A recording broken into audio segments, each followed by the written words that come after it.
If you're bringing a Dachshund puppy home to your house, well, something you should be thinking about is when they're going to be booked in for their vaccinations. And today, we're going to help with that.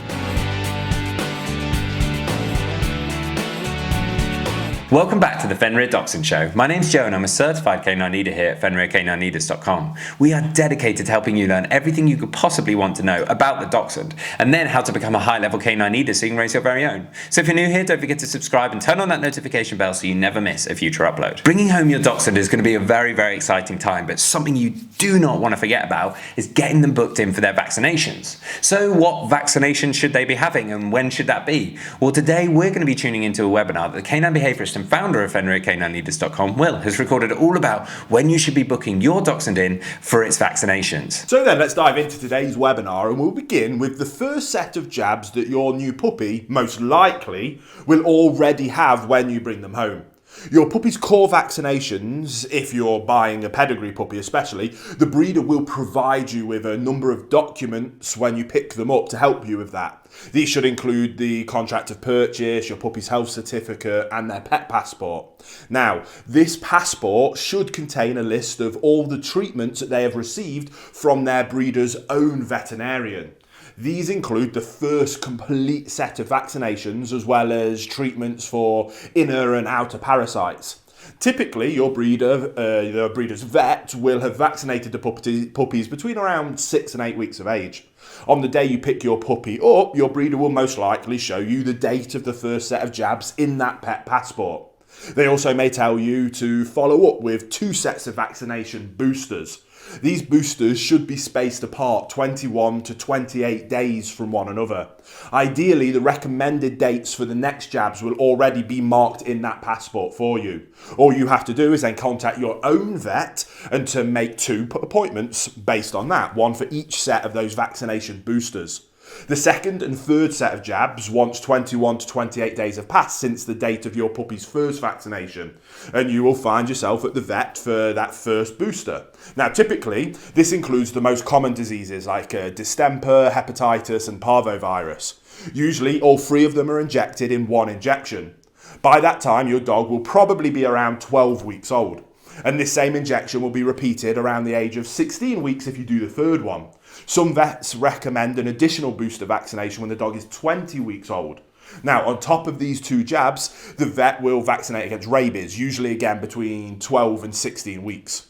Other optional vaccinations include things like for lepto, bordetella and Lyme disease. Again, ask your veterinarian which of these optional jabs that they recommend, as their necessity may depend on the region you live in and your lifestyle. So, I know that might be confusing, but let's look at a really simple, approximate schedule for your puppy's trips to the vet clinic. So, that vet visit number 1 will be with your puppy around 12 weeks of old. They'll get their first set of vaccination boosters. There'll be a vet visit number 2 around 16 weeks old.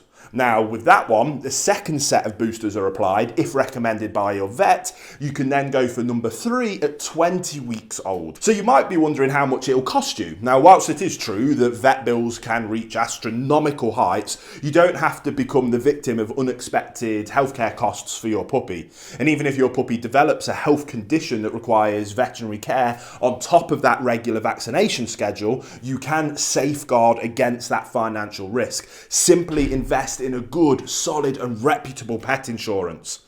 I recommend you research the various options available in your country and register your puppy with the insurance before you even bring them home. In this way, you can devote your attention to your puppy's recovery instead of having to worry about how to pay all those bills because it'll be covered by the insurance. Now, with that being said, let me give you a rough estimate about those vaccination fees for the average puppy in the first, say, 16 weeks of their lives.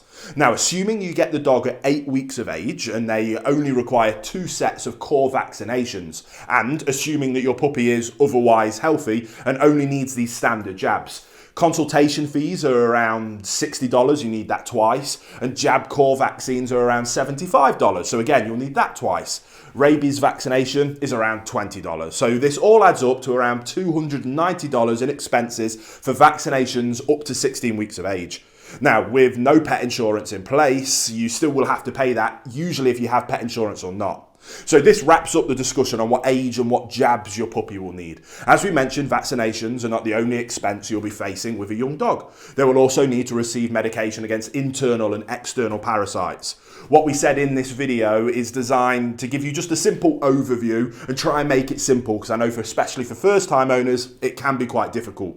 As always, we recommend that you speak to your local veterinarian around which jabs and other treatments are advisable for your puppy in your area. So I hope you enjoyed that webinar and got some information and education and some value from it. That's why we do these. I hope you enjoyed it, and I can't wait to speak to you on the next one. There you have it, guys. Some really useful information from Will there, all about when you should be booking your Dachshund in for its vaccinations. I really hope you enjoyed today's video. If so, get involved in the comments down below, as we would love to hear from you.